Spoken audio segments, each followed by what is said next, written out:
Hey everyone, welcome back to my channel. I'm Basma Benbella, and this is Raw Honey, where we have unfiltered conversations that bridge the gap between social conditioning and its impact on your subconscious and behaviors.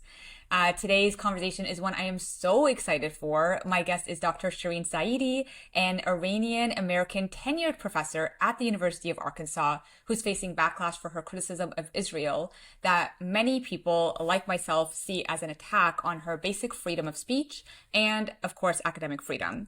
Welcome, Professor. It's so good to have you. Thank you so much for having me. I'm really excited to be talking with you today. Thank you. So let's dive right in here. You've been a leading female voice for years, and yet there's so much misinformation about you on the net right now.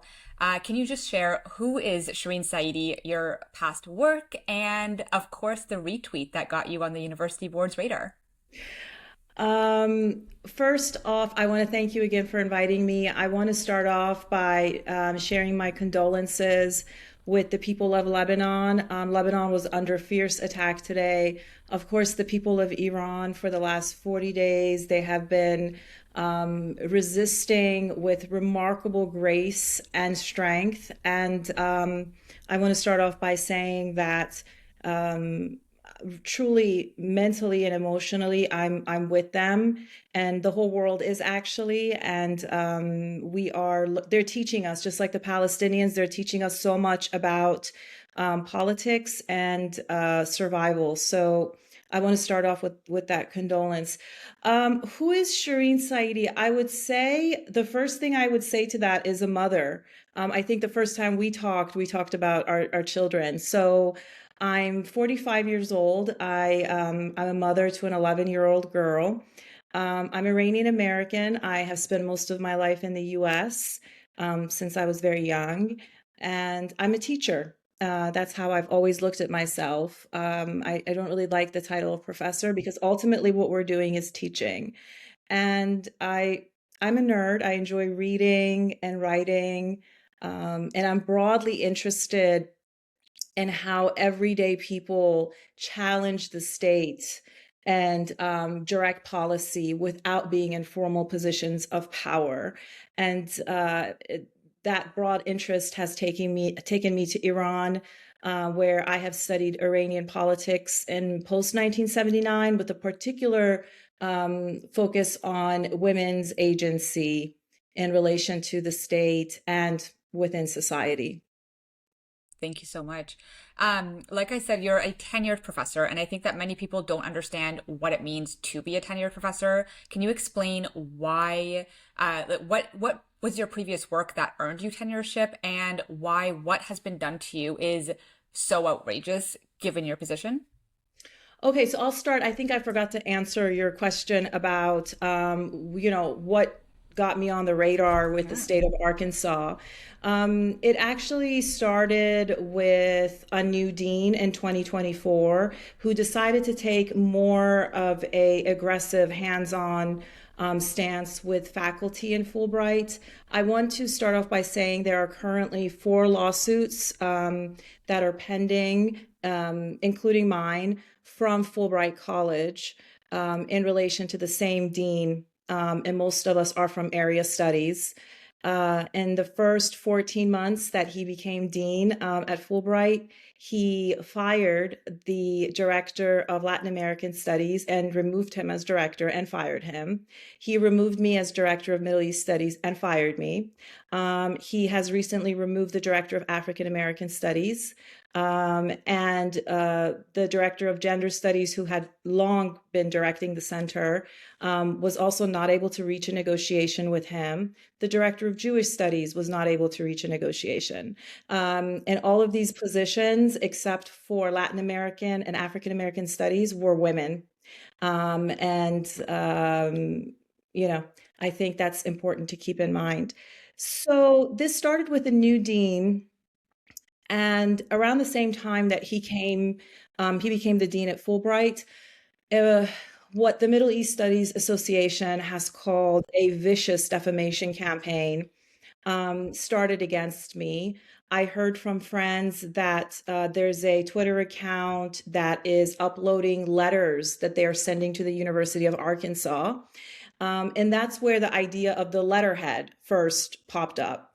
So in 2023, I submitted two testimonies to a very high level human rights trial.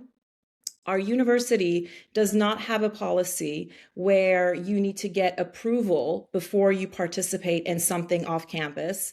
They do, however, have a disclosure policy where once a year the form is uploaded and we fill it out with anything we've done off campus. It's called the conflict of interest form. And the point here is to assess if there is a conflict of interest between your role as a professor and what you've done off campus. And this form is evaluated in the Department of Research Integrity by people that I understand to have the highest clearance by the FBI. So after I submitted my two testimonies to that trial, I immediately notified my boss, the chair of political science, as well as the point of contact with the conflict of interest office. I said, this is what happened. I submitted these letters, a very controversial trial. I submitted my letters to the judge, but it's very possible that it might be used by the defense. Just wanted to let you know. They thanked me and they said, this is disclosure. The form is not uploaded yet, so fill it out when it uploads. In fall 2023, when finally the form came up, I think it was in November, I filled it out and I submitted it. So I informed my superiors informally as well as formally that I had participated in this trial. And that there might be backlash about it because I knew it was a trial of a former prison guard in Iran from the 1980 to 88 period. He was visiting Sweden, and he was kind of in many ways set up. He went to Sweden thinking something else was going to happen, and they arrested him.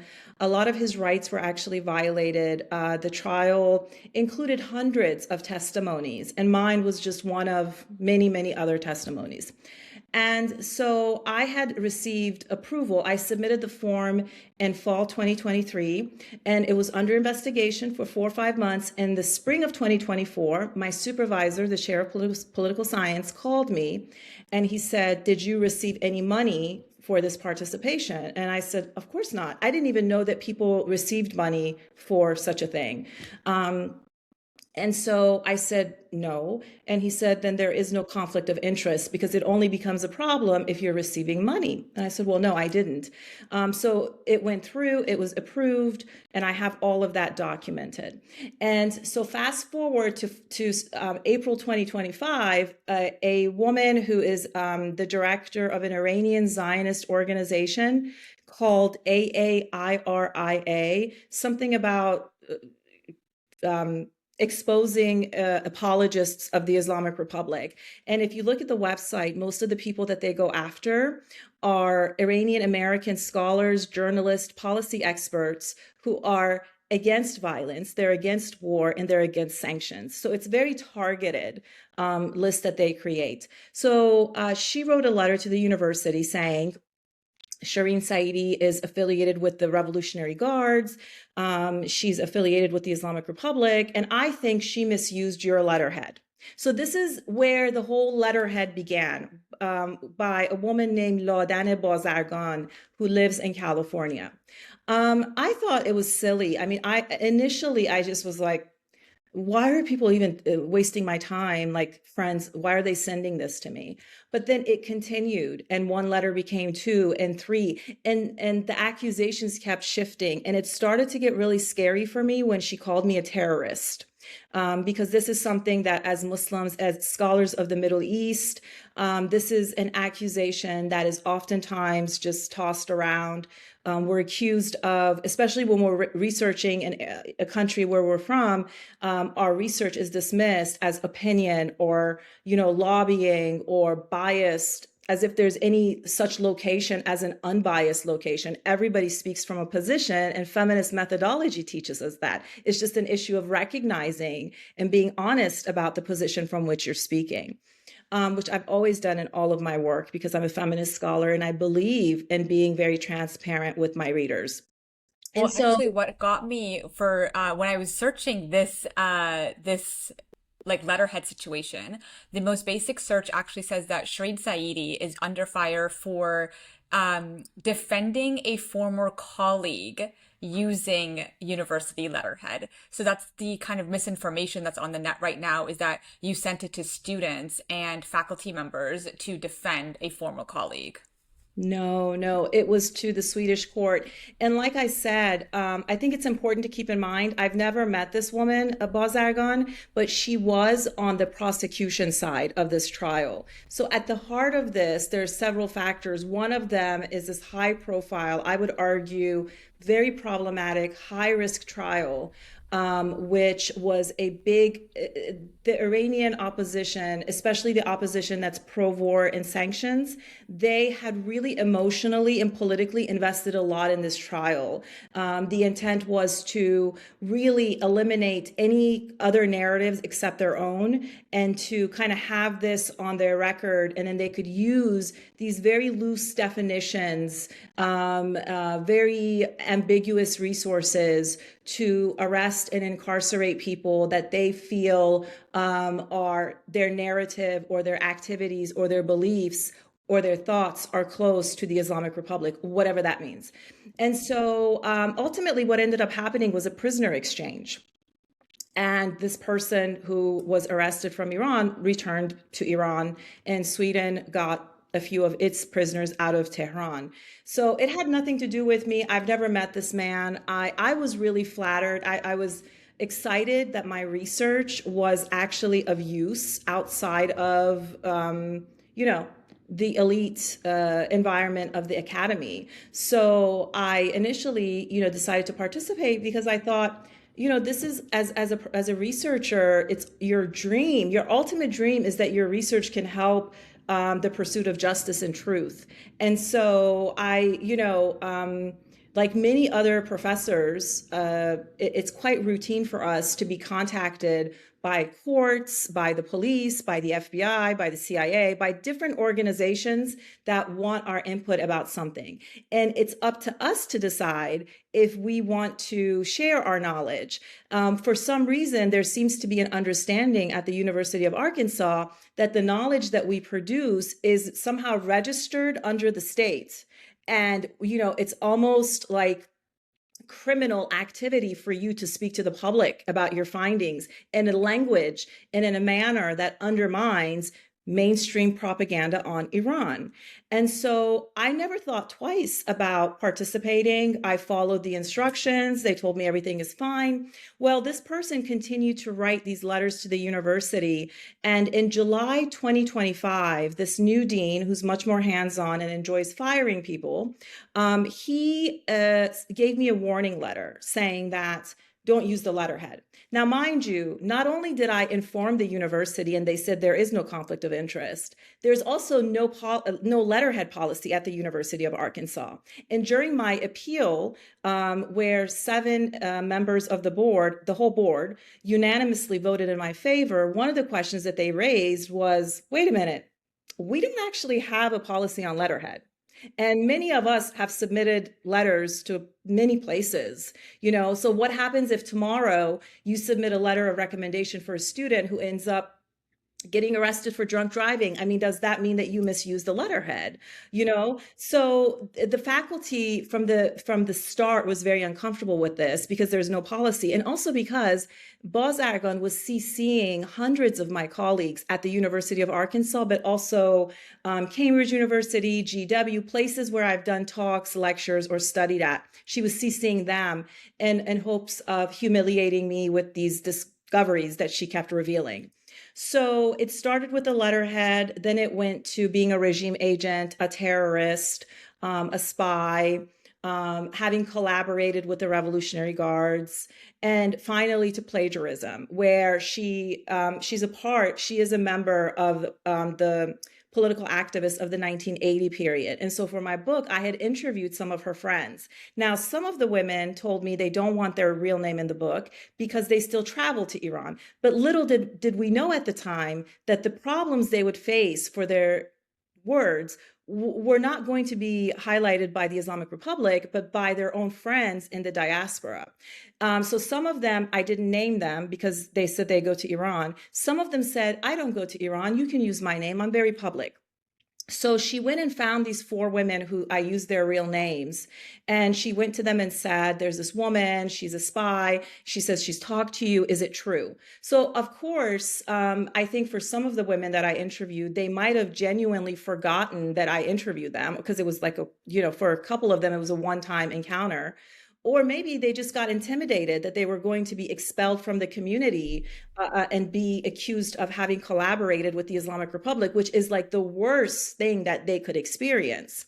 And so after months of harassing Cambridge University Press, she finally got these women to submit letters and say they don't know me. Well, really by the grace of God and quite in a miraculous way, I still have emails from my Cambridge account that I had forwarded. I don't know why, I had forwarded at some point to my Gmail of exchanges with these women. Some of them, one of them I went on a trip with. We went to a conference in Oxford together. I paid for the hotel. We had conversations about the conference. I emailed and gave our names. So I had all of the emails, exchanges that I had with them, which made it very clear that they knew I was a student from Cambridge. They knew that I was writing a thesis, and they knew that I was speaking to them for that thesis. So not only did we know each other, they were actually quite helpful.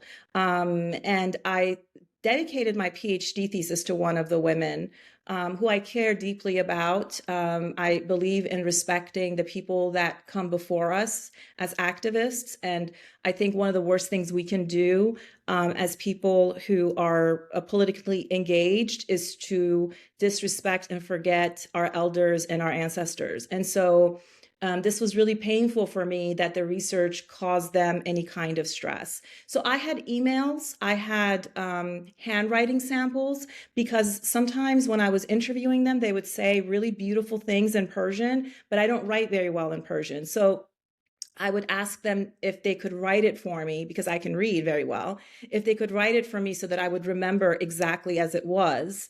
And so I have handwriting samples.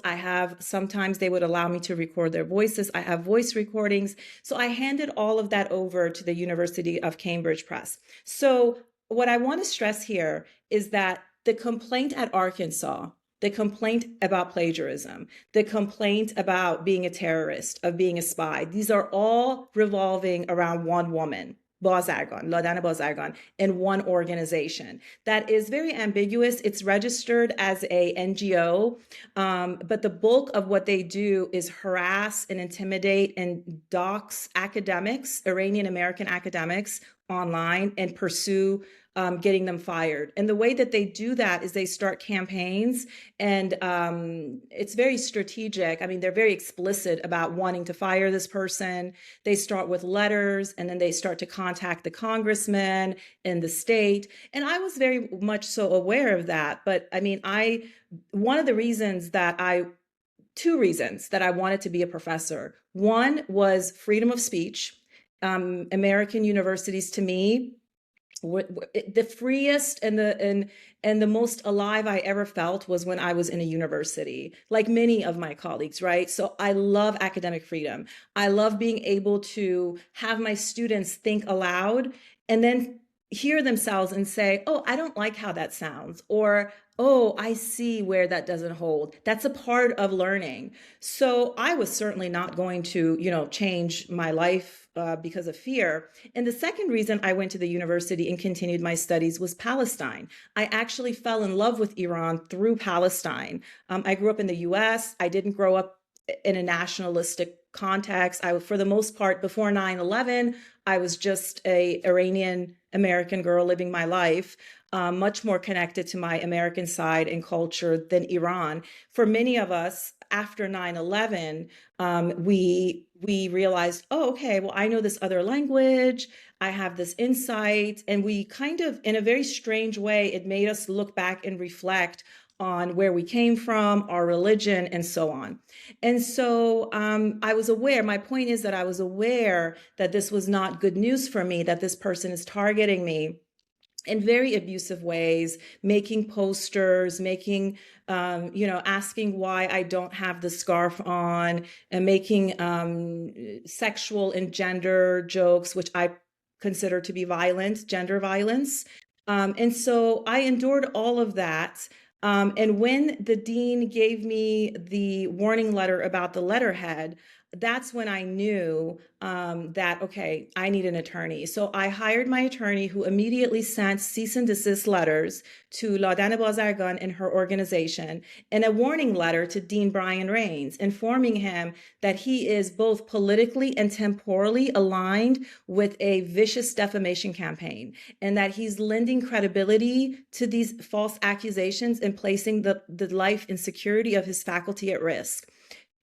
He never responded to that. And frankly, I had no idea that he had put that in my file. So that kind of passed, but I did file a complaint with the Title IX office in August 2025 about his warning letter, about the letterhead, and about a couple of other encounters that I had had with him where he singled out Middle East studies for.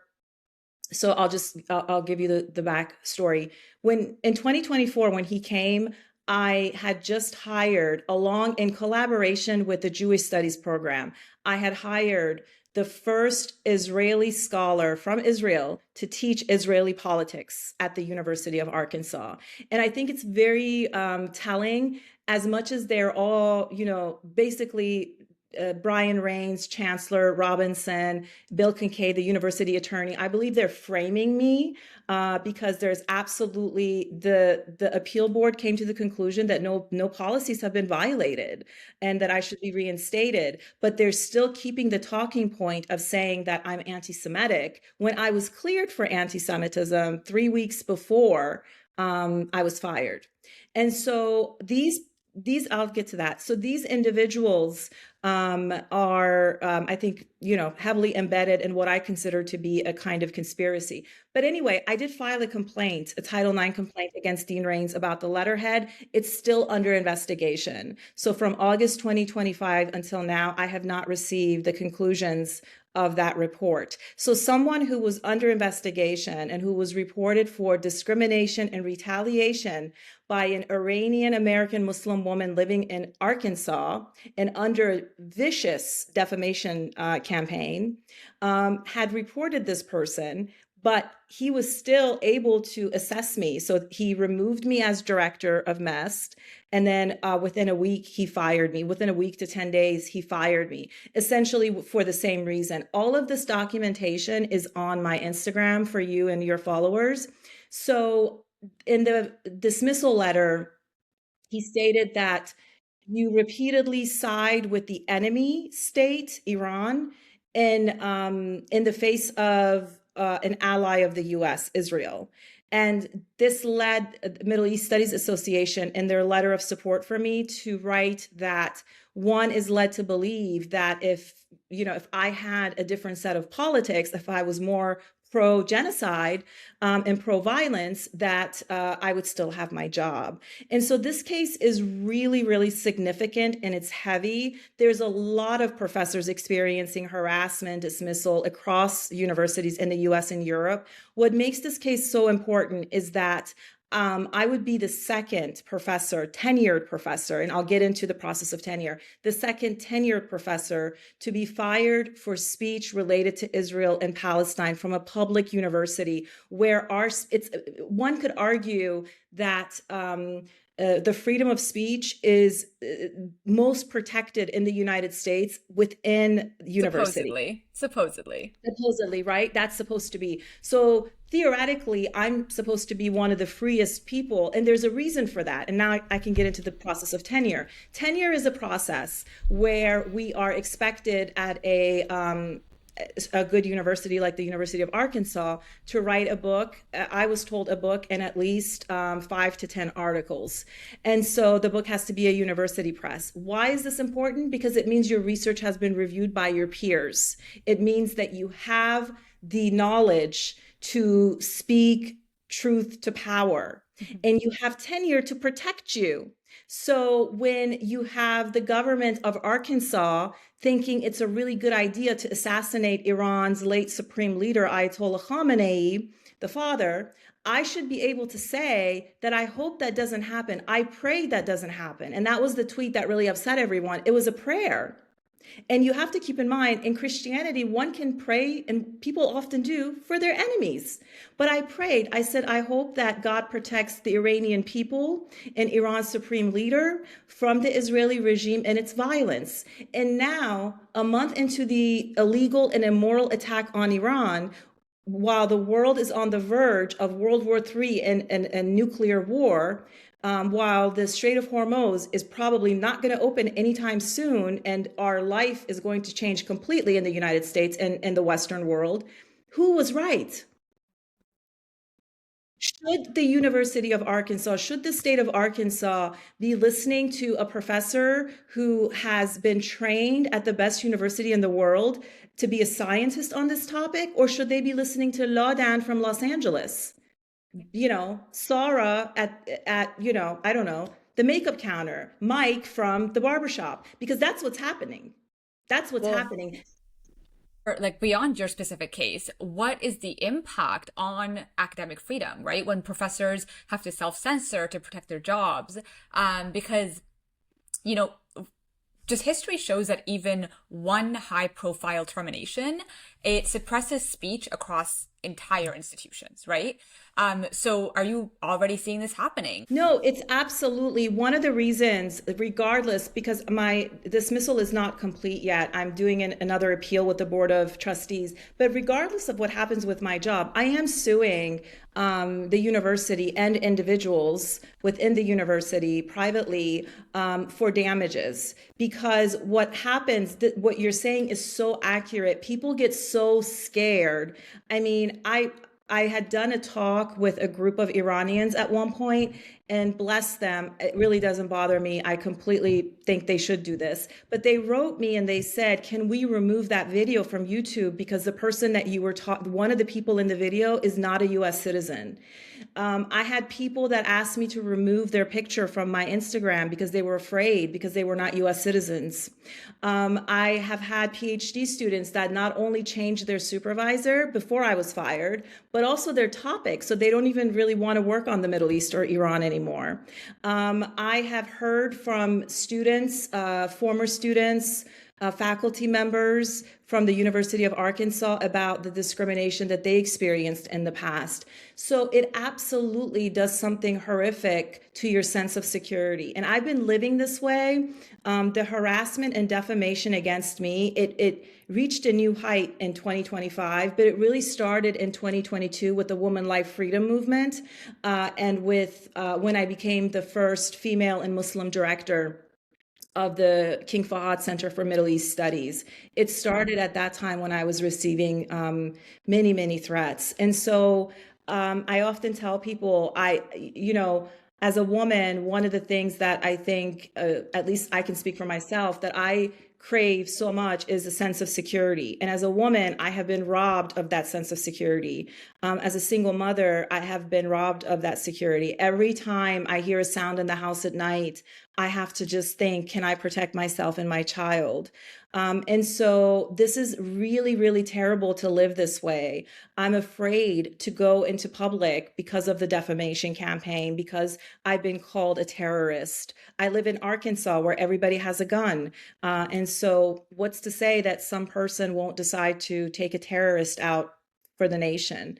And so to have hate groups and Zionist lobbyists do this is not surprising, but to have fully grown adults and professors and professionals during my appeal, Dean Brian Rains stated, I don't think Shirin is dangerous, but we decided to be really extreme with her because of the hate crime in Australia. So basically, I was being punished, like many other Muslim professionals, this happened to other people. I was being punished because of what someone did in Australia, a hate crime that they did in Australia, not because of my own resume, which included protecting and hiring Jewish scholars and Israeli scholars. And so this is beyond a difference of opinion. This to me is just just neglect in a position of authority. It is something really profoundly evil to do to another person.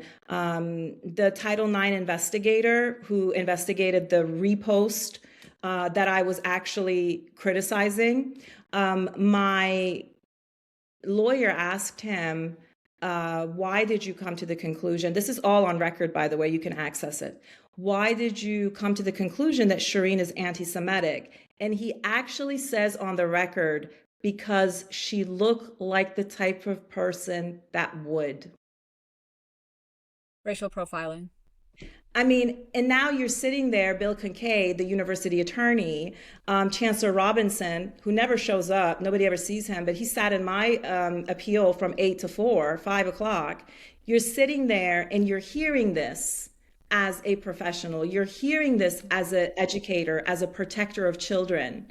And you don't ever stop and say, wait a minute, what if we're wrong? Why are we doing this? And ultimately, when the president decided to follow through with the dismissal, he said the big concern is funding. They're just afraid they're going to lose their funding because now the defamation campaign has depicted me as anti-Semitic. So it doesn't matter at this point, I guess, what the truth is. And I think, I'm pursuing justice, and justice for me looks like me getting my job back, me being paid reparations for the harm that's done, and the people who abused their power to be removed from power. And for, a lesson to be learned by all the Zionist lobbyists, if you do things like this, big organizations are going to come after you and take you to court, and you're going to have to pay for this. And so that is the mood that we're in. And I'm really fortunate to have been approached by many leading I call them celebrity attorneys who are working with me. Speaking about Zionist lobbyists, I want to ask you about your tweet regarding Palestinian martyrs. Can you just elaborate a bit about what you said exactly? Yeah, sure. So the off-campus hate group, the Bazargan team, they tried everything from April until I was fired. But in August 2025, someone from that team who is based in Israel filed a complaint with Title IX saying that Shirin Saeidi is anti-Semitic. So from August to November, that case was under investigation. And one of the tweets that was being questioned, and this was genuinely a question I had at the time. I made a tweet saying there's so many Palestinian martyrs.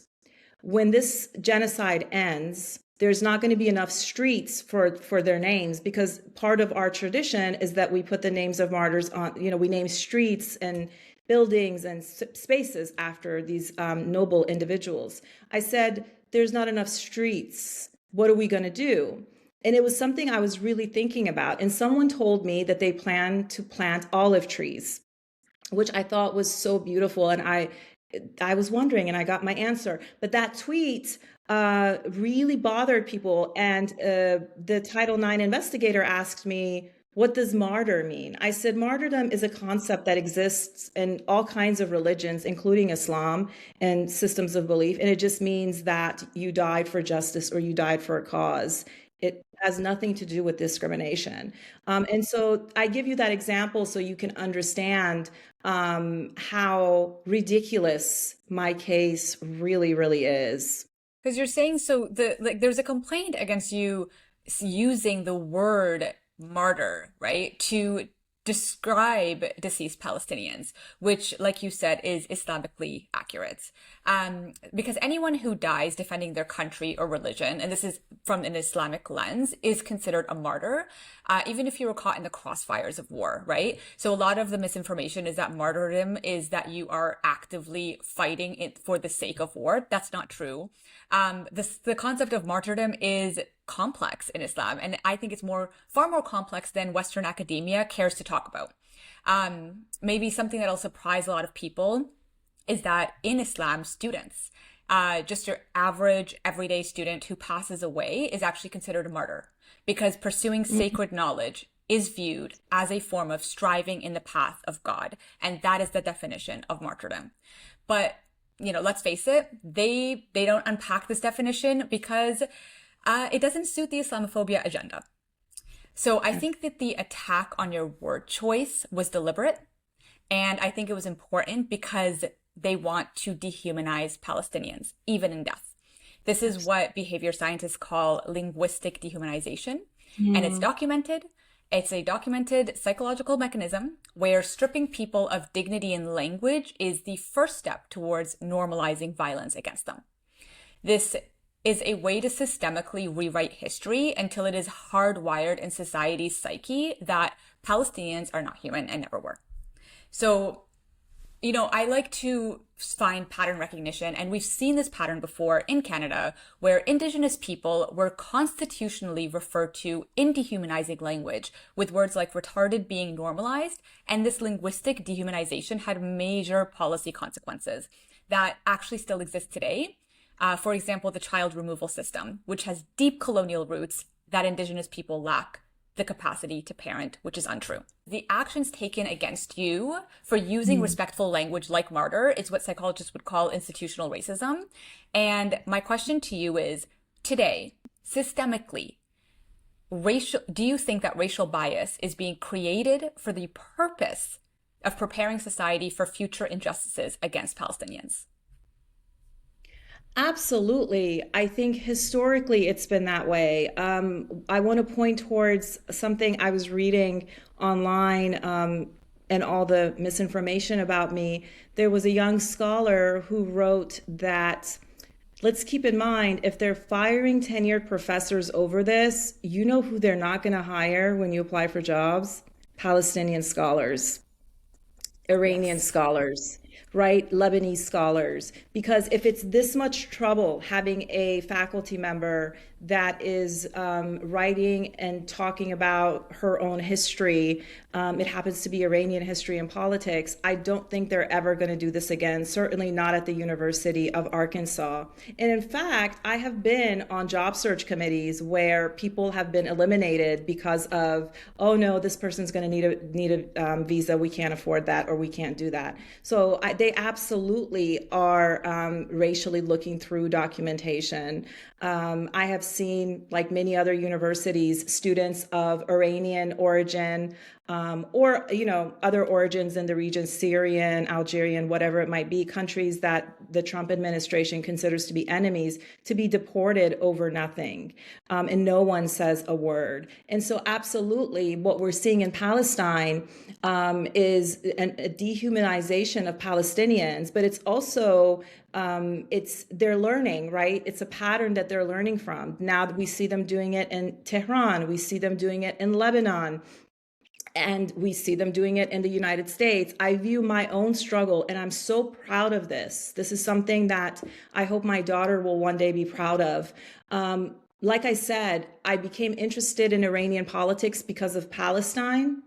And I wanted to teach because of academic freedom. And like so many of my generation, my heroes were people like Edward Said, Hamid Dabashi. And so for me to be standing here at this moment is, I hope one day that my daughter will be very proud of this. Right now, she doesn't understand it. But I hope one day she will be proud that for us, this is what the universities don't understand. For us, our careers begin at this moment. I studied and I labored for years to have the scholarly ability, to have the credibility, to be able to speak truth to power, to save lives. And so, whereas they think they're ending careers, you're just beginning the career. I knew this was going to happen. This is, at the oppressed, we know the oppressor better than they know us. I think Mohammad Marandi, a professor at the University of Tehran, recently stated that what the Americans don't understand is that many of us have studied and lived in the West. So we understand your society in a way that you will never understand our society. And so for me, one of the ways that you can tell that I saw it coming was that I immediately hired an attorney, was that I didn't fall for the lies. I remember one time the chair of political science called me and said, they want to make you the next chair of political science. And I thought that this was like a month before I got fired. And I thought that was so funny. I was like, oh, he's so cute. He wants to play this game. And I was like, oh, that's great. Yeah, let's see. I would love that. And the whole time I'm thinking they're definitely going to fire me because this is like they're trying to give me an incentive so that I will stop.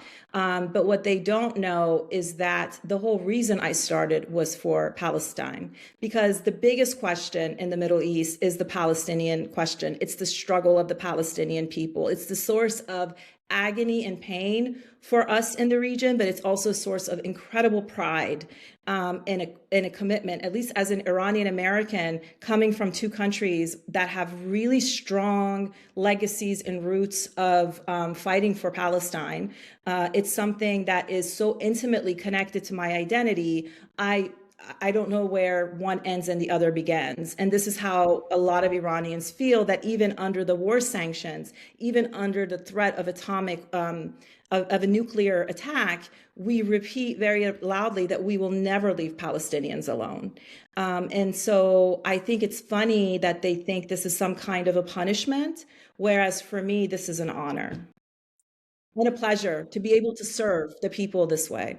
Absolutely, absolutely. And you just said that, you feel like your career is just beginning, and a lot of that is because of your academic and just legitimacy and your background in the topic.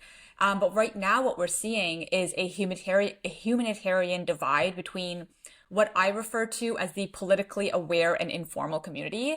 So these are not politicians, they're not historians or academics. Many of them have never even, or many of us rather, have never read a political or even history book cover to cover, right? They're your everyday overworked, burnt out citizens just trying to stand up for what's right. And many of the pro-Palestinian and pro-Iran advocates today fit this description. And that's not a criticism, because I truly believe that suggesting only academics can talk about political injustices is actually toxic colonial mindset and not something I stand for, especially when history shows that the majority of resistant movements throughout history happen through this working class political advocacy group of people, right? But what happens in this space is what I call a regurgitation of information. And so right now, what is being regurgitated with no academic or political backbone is that you are either pro-Palestinian, anti-US/Israel, or pro-Iran, pro-US/Israel. You, however, exist in the third space that no one is talking about because it feels complicated. Can you shed some light on this third option and how you got there? But most importantly, why do you believe that this is intellectually the most honest one? Oh, that's a hard question. Um, in Let's many ways, first describe what is the third option that we're talking about. What have you believed in? Because you live in that middle space here, where you are I pro-Palestine, pro-Iran, anti-US Israel intervention. mhm. I think that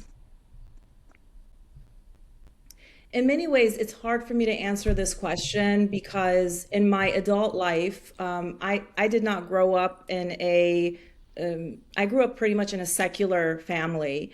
And as I got older, I became really interested in spirituality and I read a lot about Shiism. And so for me, my own personal journey, spiritual journey, has taught me. I think every person, I just look at the world with a lens of softness. And I mean, it sounds cliche, but love. I think every person that comes into my life, there's a reason they're there. So I pay really close attention. I try to understand, and I try to, as a professor, I see my role as being a servant of the people. And so it's really funny to me when people thank me because I just want to scream and cry and say, thank you. Thank you for letting me love you. Thank you for letting me serve you. What an honor it is, when I get emails from young women in Iran, young Iranian women in Canada, in the United States saying, thank you. Thank you for speaking up. Please narrate our history. You are our narrator. I mean, that to me is the greatest sense of honor. I didn't get there by being nationalist, though.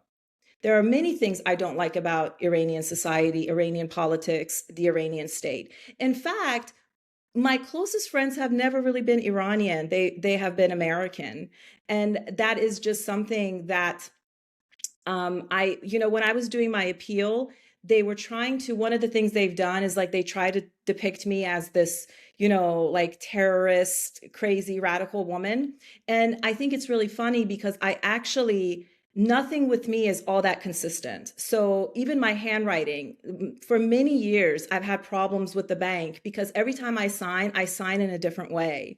So you can't impose any identity on me. I'm really connected to my heart and soul. And I follow, I don't know if you are aware of the spiritual scholar. I don't know how she would refer to herself. She's a teacher, Mariam Hasna. She's very active, present on social media. I'm a student of hers. I follow her classes.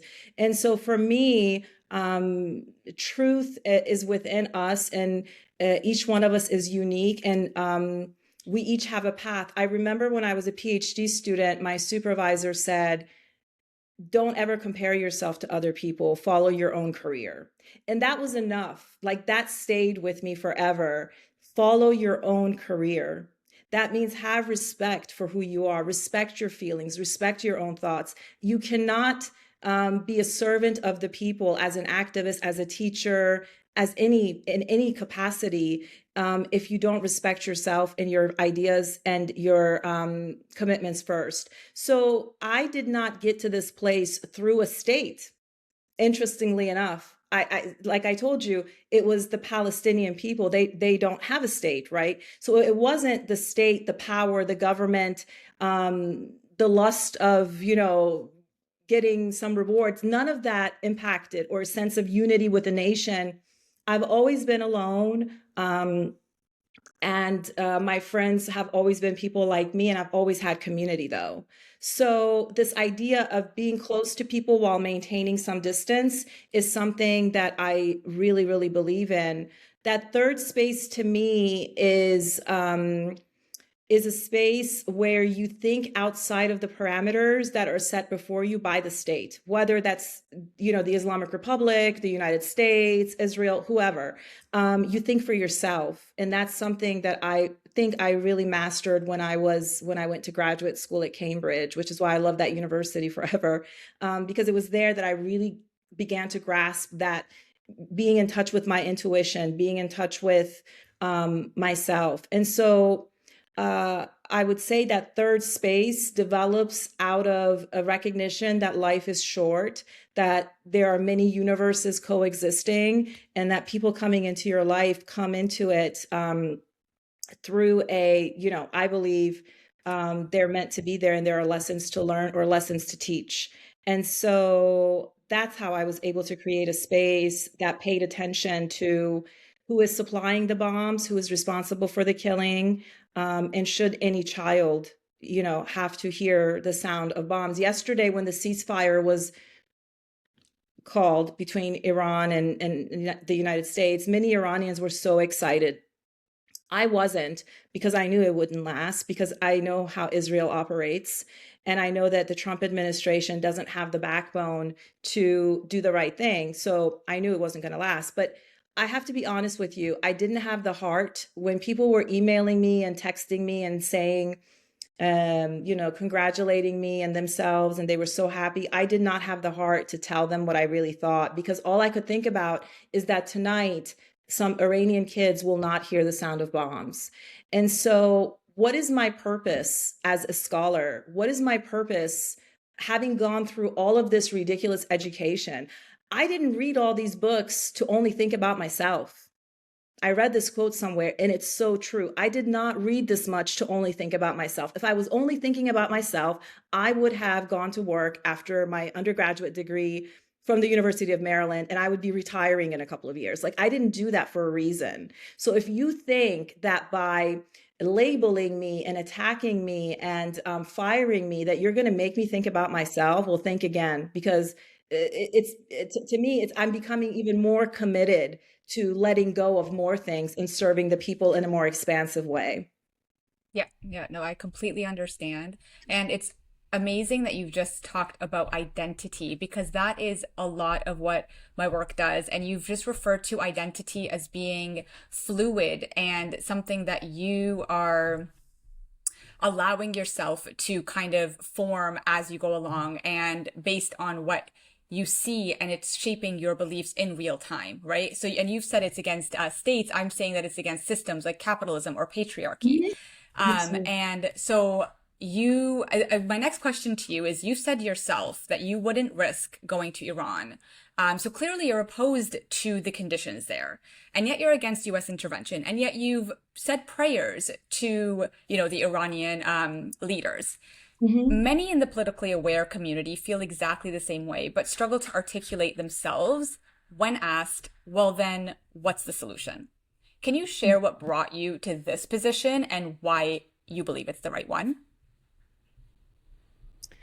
First of all, I believe if we really want to live in a democratic society, if we want justice to be valued, we cannot behave as the people that we dislike do, as our enemies do.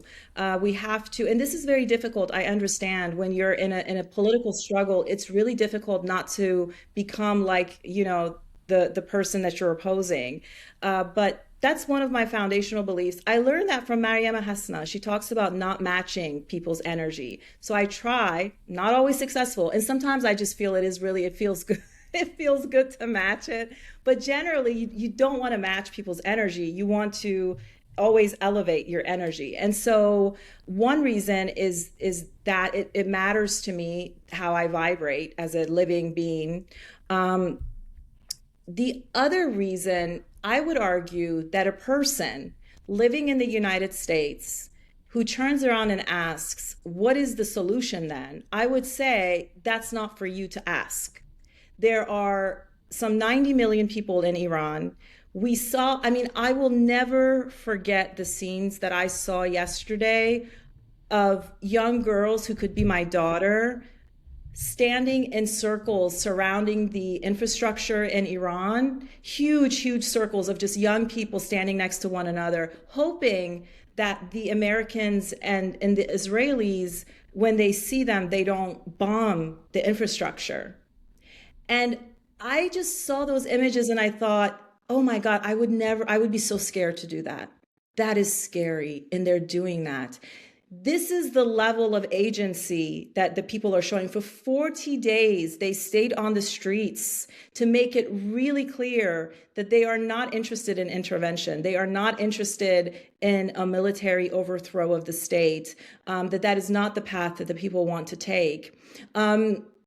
Despite the fact that I would argue the Israelis have done a really good job at silencing all of the constructive voices like myself for this particular moment.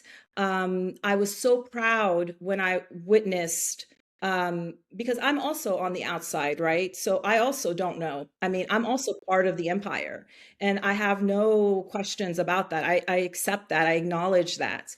I'm an American. I live in the United States. I don't plan to leave. And this is the reality of the history that I come from. And when you say empire, let's just be clear, you mean the American. The Yeah, American, yeah, the American empire, yeah. absolutely. Gotta be careful So here. absolutely. No, you're Yeah. right. You're right. And so, when I saw the young people in the streets, when I saw them placing their own bodies in harm's way to protect the infrastructure, I felt like we were speaking to one another. Like when I said, I pray for you, I pray for the supreme leader. I hope this does not happen. And 2 months later, it happens. When they're embodying these acts, it's like we're talking to each other, even though we're, so many miles apart with different languages and different lives and different cultures. And so look at those people. Do they look like they need you to go and save them? How ridiculous. It's silly. That is their country. They are protecting it. They are going to build it.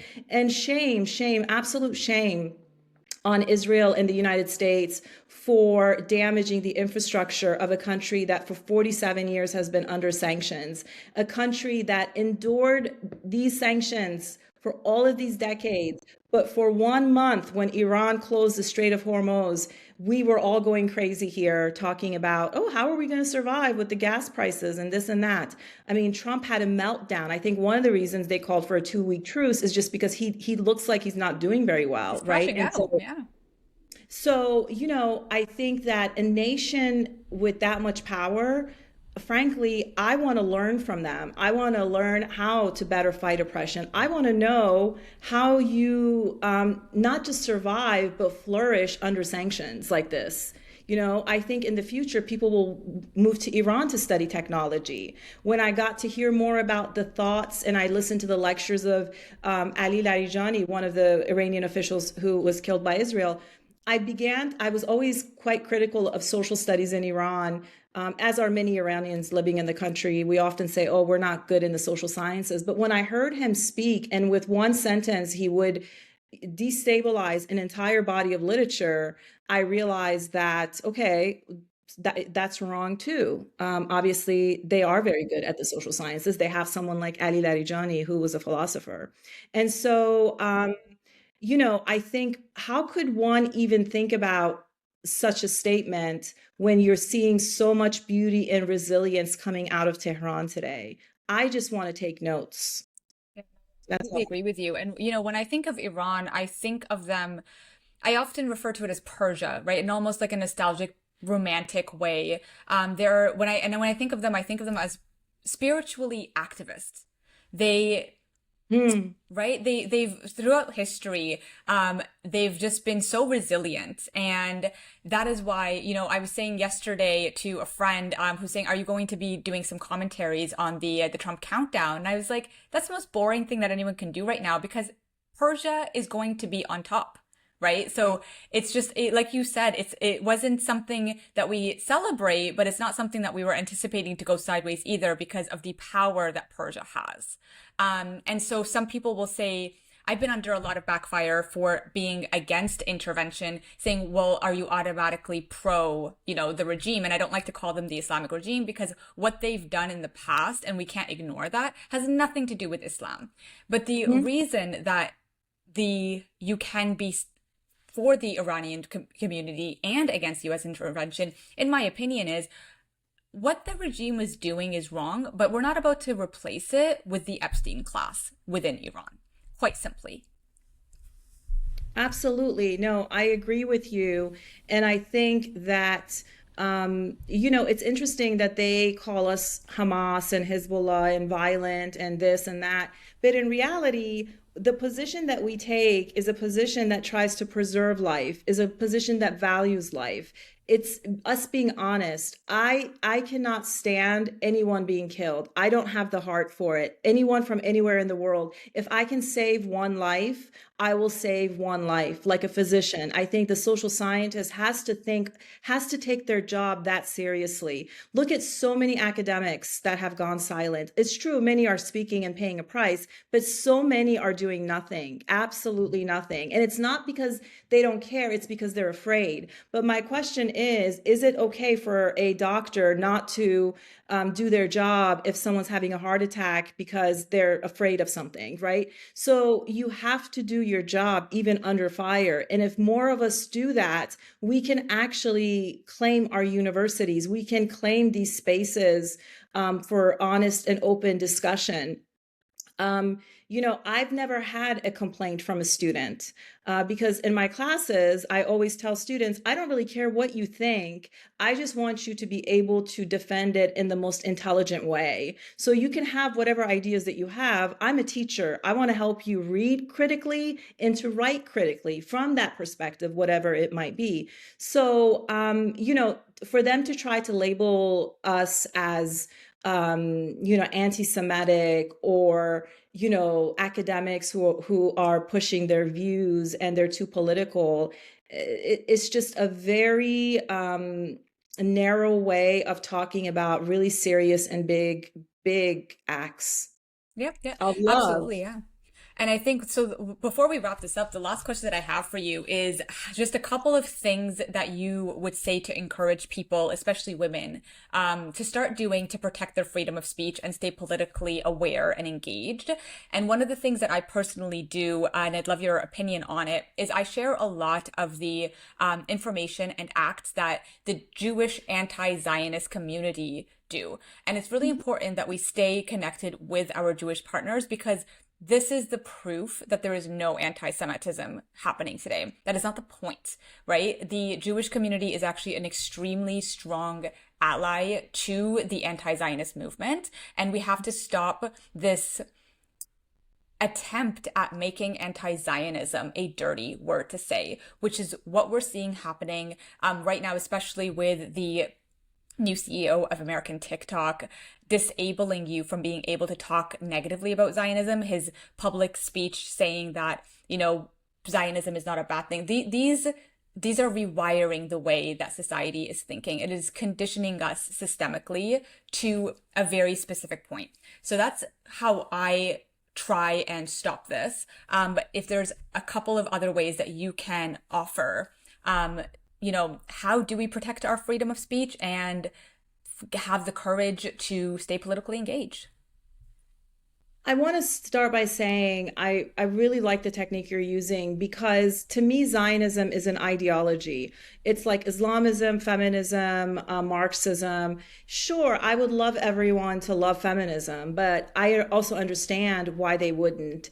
And I certainly don't think that people should be killed or arrested or fired because they disagree with feminist political thought. I mean, this is the heart of knowledge production is tension. But also, sorry to interrupt, but feminism and Zionism, I mean, if you could be against feminism, you can be for feminism and it doesn't have the same impact as being for Zionism, right? So that No, there's absolutely.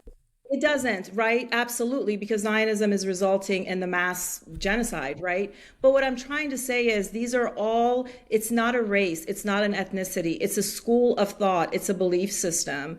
And so I think we should, one of the ways that we can keep practicing freedom of speech is exactly as you said, working closely with Jewish friends and colleagues and activists, because I do think, before I talk about anything, I go to the people that have lived it, to the people who believe it.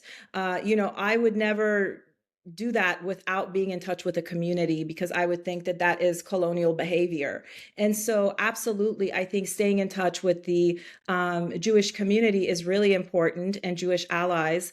Something that I would tell women, and I really can't stress this enough. Audre Lorde has a quote where she says, "Your silence will not protect you." I believe it's something, or it will not save you. I know it's counterintuitive. And I know you feel like by being silent, you're not going to get hit. Like you're just doing this and you're hiding and you think they're not going to hit you. They are definitely going to hit you. You can ask my colleagues at work. I am not a radical person. I am not a loud person. I am not a loud activist.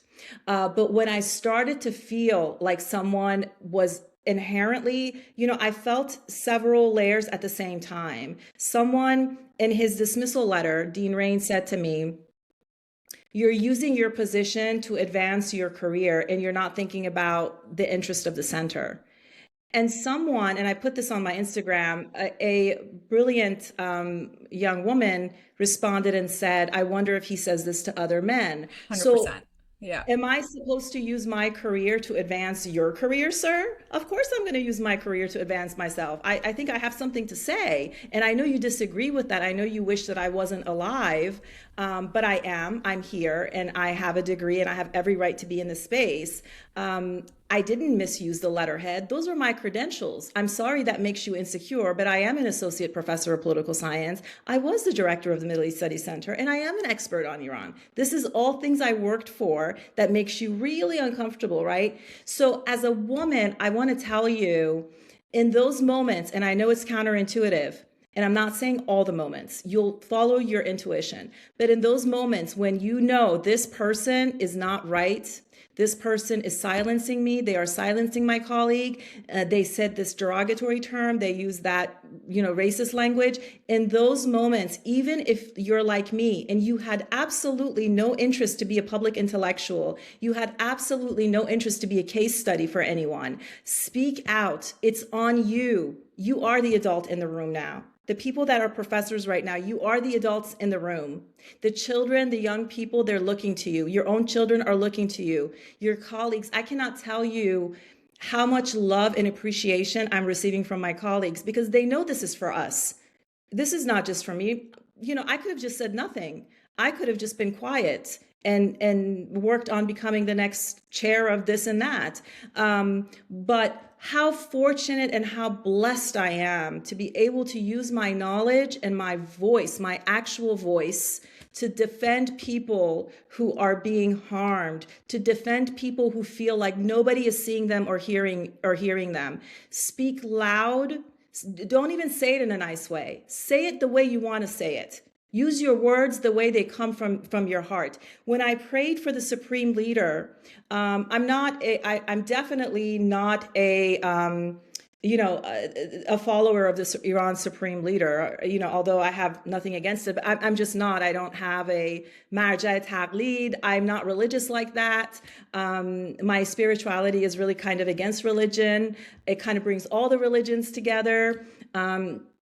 But when I prayed for him, I saw that they were pushing a line of assassination. And I knew they were going to assassinate him. And I knew that if they assassinated him, we would be moving towards World War III, that Iran would retaliate. And this would make the world a much more dangerous place. It wouldn't be good for Iranians, for Americans, for anyone in the region. And so I wanted to pray. I genuinely wanted to pray and say, I hope this doesn't happen. I hope they don't assassinate you. No one should be assassinated. He was somebody's father. He was somebody's grandfather. His grandchild, who was, I think, 2 or 3, was also killed on that day. It's illegal to do this kind of assassination. He was a political figure. He was not serving in the military or in the army. And so this is absolutely unacceptable. And then we saw, as soon as they assassinated him, they started killing Iranians. I And think that's something. Yes, I'm so sorry. I think that's something that we just have to highlight for the politically aware and informal community is when you say that he shouldn't be assassinated. I think the assassination, and correct me if I'm wrong, triggers the whole regime change. And what a lot of the people in this community do not know is that the term regime change is a colonial Western term for the US to intervene illegally. And because the word regime seems innocent enough and it seems, like unbiased, but this is what the trigger is, because people can hear you say or hear anyone say, the supreme leader shouldn't be assassinated and think that immediately you're for the actions of that government without understanding, again, the academic lens that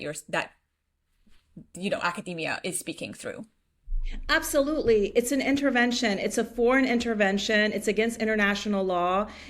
States that are sovereign, like the Islamic Republic of Iran, another state does not have the right to undermine their sovereignty. If they do, Iran has a right to defend itself. The same way that if someone undermines Canada's sovereignty, the United States, Israel, any other country, you have the right to defend yourself, right? Well, so do Iranians. And so when you carry out political assassinations, you are starting a war, and you're starting a war that didn't need to be started. Why are 18-year-old boys and girls from Arkansas being sent to fight Iran? They're not going to survive. They're not going to survive. If they put troops on the ground, they will not survive. The Iranian people will kill them before the military gets to them.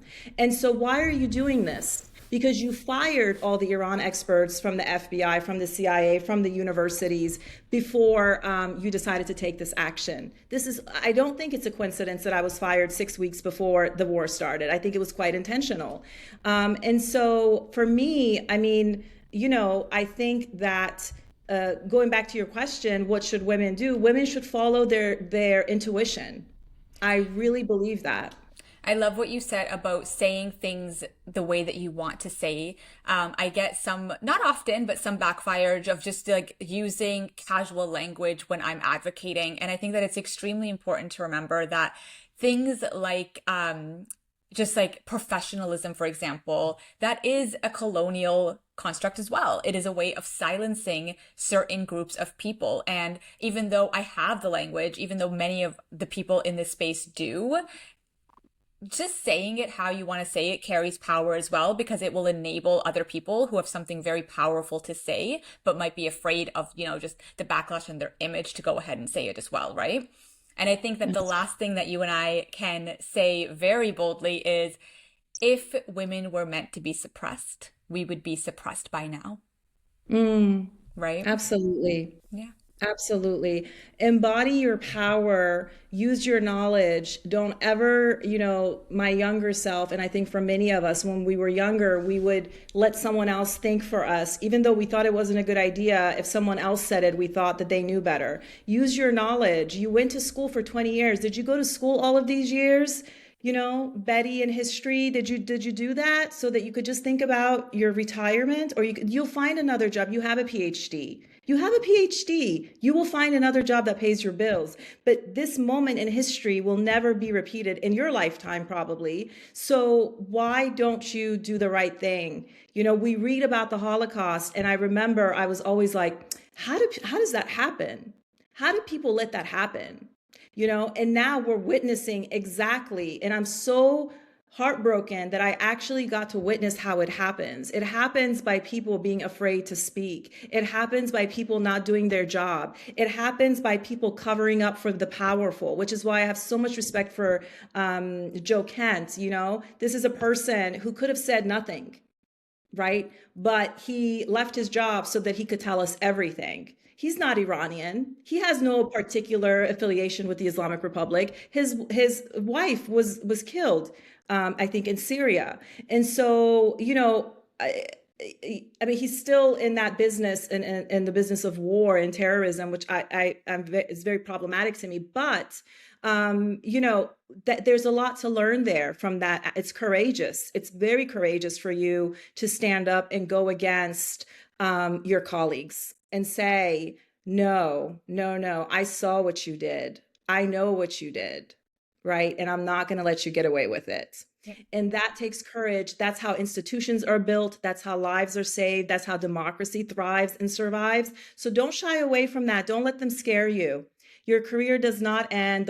In fact, I mean, I'm booked until the fall, and I've never been booked like that in my life. And I'm, being contacted all the time by people, and there's so many offers, and I still want my job back at the university because I think it wasn't fair. But my point is that there's a lot of love and sunshine to go around. You don't have to, why did you go to graduate school? We went to graduate school because at some point we wanted to make the world a better place. This is it, buddy. This is your chance to do that. Yeah. And yeah. Yeah, and I think that for the people who are, not higher up in academia, education is still free. Learn and especially like while you're speaking out, just to be able to read for yourself and to take the time and mull it over, let yourself come to the conclusions that you truly believe in. I think that just free form writing has we don't talk about it enough, and being able to brainstorm with yourself with the use of AI and the uprise. We're constantly seeking fast information that's almost being put into our minds. So just being able to search the information for yourself, read multiple opinions, and just seeing where, like you said, your intuition is leaning towards, and trusting that, diving deeper into it. I think that's extremely important. And especially for what we're seeing right now, to kind of end this regurgitation of information. And it'll strengthen your own ability to continue advocating for what you truly believe in, because you'll have sound reason for why you came to this conclusion. Absolutely. Well, thank you so much, Doctor. Thank you. Thank you. That It was was a pleasure fun. speaking to you. Thank you so much.